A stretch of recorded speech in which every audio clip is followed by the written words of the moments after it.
Chair of Fairness in Religion in Schools on the line, and he's the co-president of the Hawthorn West Primary School Council, where this occurred. Tim, thanks for your time. Good morning. Tim, just run us through the background. What gave rise to you wanting to conduct a survey, and then what happened? Look, there'd been a number of issues or a number of complaints at the school about the offering of special religious education at the school, and this centred on both, I think, the content of what's taught to those children who don't opt out, but probably more particularly what happens to those children that do opt out, and the sort of stigmatisation and the us and them type mentality that a system where people are segregated as on their beliefs can create. So we as the school council considered this issue back in March, and we unanimously resolved that we would undertake a review of the special religious instruction given at our school. And what is it at the moment, just to set it up? What are you currently doing that you were examining? We currently have ACCESS Ministries providing special religious instruction each week at the school. There are no other religious providers that offer SRI at Hawthorn West. And I think the latest numbers are we've got about half the school that participate and about half the school that opt out. Okay, Rightio. So for every class that would be once a week. For how long? It's for half an hour. I think at 3 p.m. on a Wednesday. Okay, so that's the background. So you've decided you want to examine it. What did you do? Well, it's obviously a subject that can be contentious, and people have strong views for or against, and there's a number that, and that's part of what we've been trying to do is ensure that our parent body actually understand what is taught. So there's a number that sort of aren't really aware. Right. So we thought we'll make this as inclusive as we possibly can. We will have all parents, children, stakeholders, ACCESS Ministries, the Department of Education, and anyone else who is involved in this as part of this review. So we had a couple of evenings where we had speakers come, and indeed on the first of these evenings, ACCESS Ministries CEO Evonne Paddison attended.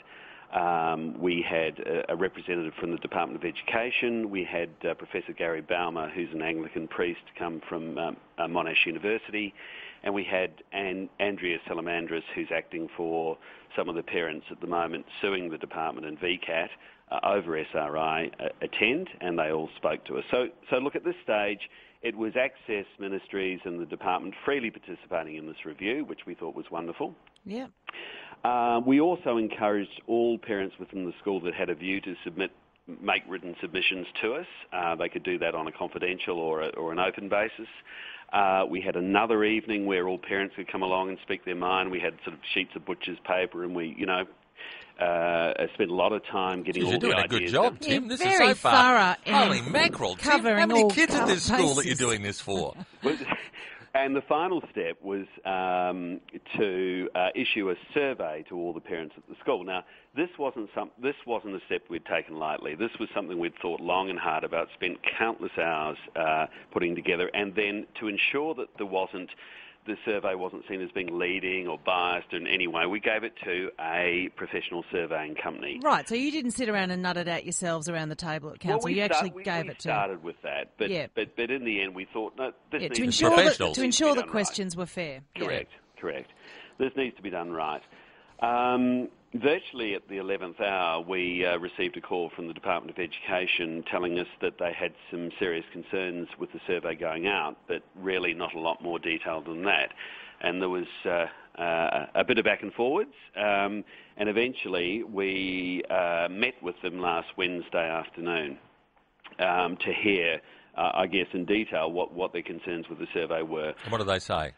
Well, it wasn't really clear from that meeting what their concerns were. We were left with the overwhelming impression that they were simply wanting to shut it down, that sort of free speech about this subject wasn't something that they endorsed or wanted to allow to occur. And they raised a number of sort of bases for that. What were they?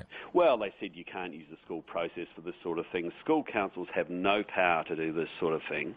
To survey parents. Which was astonishing. And I wouldn't mind just quoting you a section, not from departmental policy or regulation, but this is from the Act itself. It says that one of the functions of a school council is to inform itself and take into account any views of the school community for the purpose of making decisions in regard to the school and the students at the school. Yeah, that's right. Now, I would think a survey falls fairly and squarely within that. The department representatives that turned up hadn't read this section. They didn't seem to understand the Act. They hadn't bothered to read our review terms of reference. It was a simple attempt at bullying and shutting us down. Had they seen your survey? Was there any suggestion that your survey was biased or was in any way inadequate? They'd certainly seen the survey, and you know, as I said, we'd been at pains to ensure that this was a fair and unbiased, and I'm quite happy just to, you know, a couple of the questions we ran. Run us through them. Yeah, sure. So the first one was we just asked them to indicate, you know, were their children attending or not attending. Religious instruction. Yeah, that's right. I'm sorry, SRI. And then there was and all the questions were with a sort of a strongly disagree right through to a don't know, and, you know, with all the various degrees. Yeah, every option. Yeah. Every option.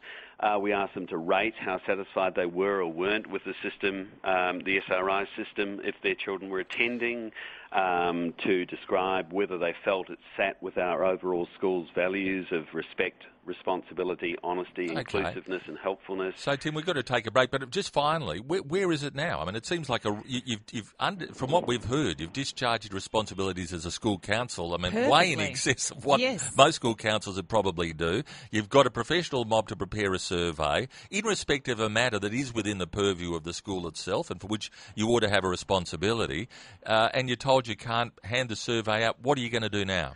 What we're going to do is we're going to release a survey on Wednesday this week to our school community, and we believe that we are within our rights to do so. But if I could just add one final thing, I think there's a degree of censorship being employed here by ACCESS Ministries and the Department of Education. I'd really like to encourage other schools, school councils, principals, parents that are not happy with the system, do not be cowed or bullied into saying nothing.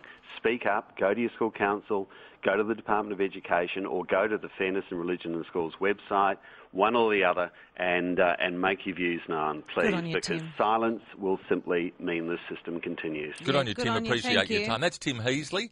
He's the co-president of the Hawthorn West Primary School Council. Amazing story. George, they're supposed to be looking after these things. They've got a survey ready to go. They're just about to hand it out, and the Education Department suggests it's best that they don't do it.